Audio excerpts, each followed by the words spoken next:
Roma não se tornou uma das maiores potências militares da história, apenas pelo número de soldados, mas principalmente pelo tipo de armas que desenvolveu.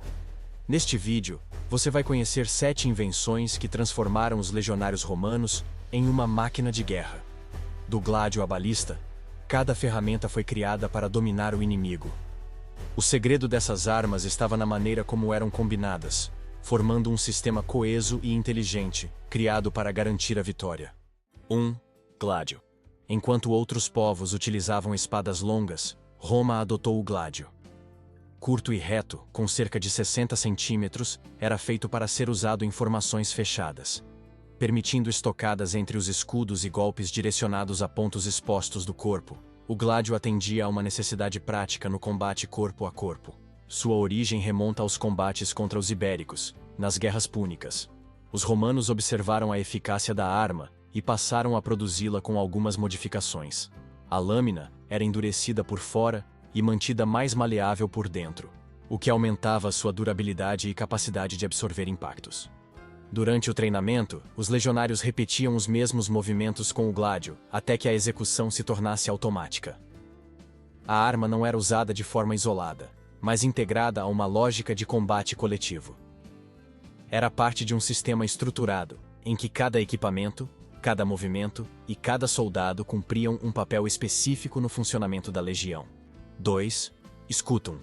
Mais do que proteção, o scutum era um elemento ativo no campo de batalha. Curvo, largo e com mais de 1 metro de altura, esse escudo cobria grande parte do corpo do legionário. Quando os soldados alinhavam seus escuta, formavam uma parede móvel que avançava com força e organização. No centro do escudo havia o umbo, uma peça metálica saliente usada para empurrar, ferir ou desestabilizar o inimigo. O bordo inferior, reforçado com metal, servia para atingir as pernas dos adversários, quebrando sua base antes do ataque com o gládio. Ao ser usado de forma sincronizada, o scutum ampliava o poder coletivo da unidade. O scutum permitia formações como a testudo, que protegiam os soldados contra projéteis. Era parte de um combate baseado em coordenação e avanço constante, exigindo treino rigoroso para ser usado com precisão tanto na defesa quanto no ataque. 3. Pilum. O pilum era uma lança de arremesso projetada para inutilizar a defesa inimiga antes do combate corpo a corpo. Medindo cerca de 2 metros, sua haste de madeira sustentava uma longa ponta de ferro projetada para se dobrar ao impacto. Isso impedia que fosse devolvida ou retirada com facilidade. Durante as reformas de Caio Mário, a fixação metálica foi substituída por uma de madeira. Ao atingir o alvo, a haste pendia, tornando o pilum inútil ao adversário. Simples e eficaz. Era uma arma pensada para quebrar a linha inimiga antes mesmo do primeiro choque. Cada legionário carregava 2 pila, que eram lançados momentos antes do avanço. Essa ação cobria a linha inimiga e provocava desorganização imediata nas fileiras adversárias. O impacto, tanto físico quanto visual, era suficiente para quebrar a coesão. Testes modernos demonstram que o pilum podia atravessar escudos de madeira e armaduras leves, causando lesões profundas. 4. Balista. A balista era uma besta gigante que utilizava feixes de cordas torcidas para lançar projéteis em linha reta. Sua precisão era superior às catapultas, atingindo alvos a mais de 400 metros com força suficiente para romper formações inteiras. Cada legião contava com 10 balistas, operadas por soldados especializados. Posicionadas estrategicamente, elas direcionavam o inimigo para zonas vulneráveis, moldando o campo de batalha ao favor de Roma. O disparo não era apenas destrutivo. Era um aviso de que nenhum ponto estava fora do alcance. Durante o cerco de Jerusalém, relatos descrevem o pânico causado por seus disparos. O inimigo mal via o projétil antes do impacto. A balista não apenas matava, desmoralizava. 5. Corvos.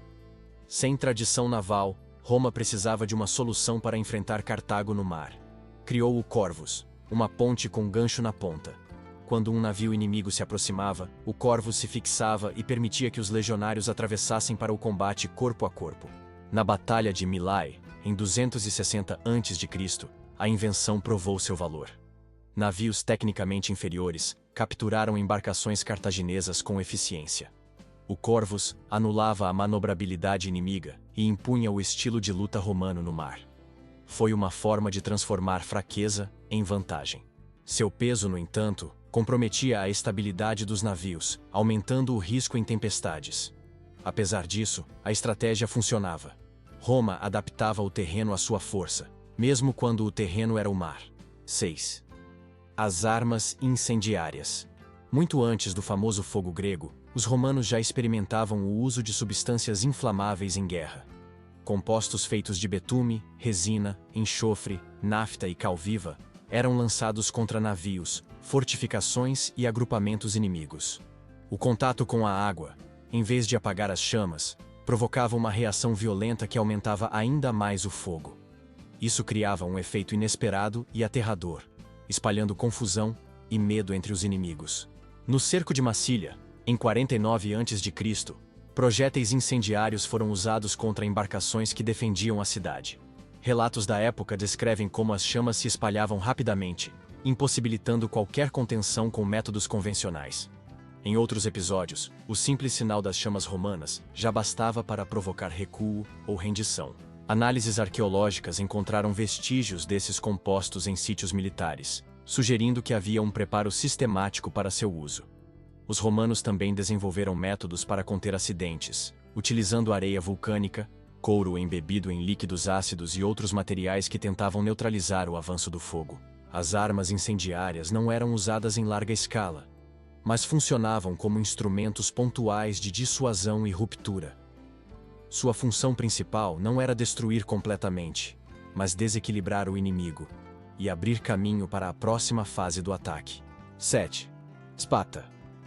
Nos séculos finais do Império Romano, a espada passou a substituir o gládio como espada principal das tropas.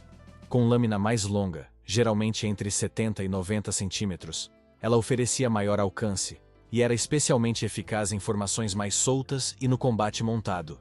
Originalmente usada por cavaleiros, a espada foi adotada gradualmente pela infantaria. Sua maior extensão permitia cortes amplos e profundos, algo mais adequado aos novos tipos de conflito enfrentados por Roma, sobretudo nas fronteiras do Império. À medida que o exército se tornava mais heterogêneo, incorporando soldados de diversas regiões, a espada se tornava uma solução comum e versátil.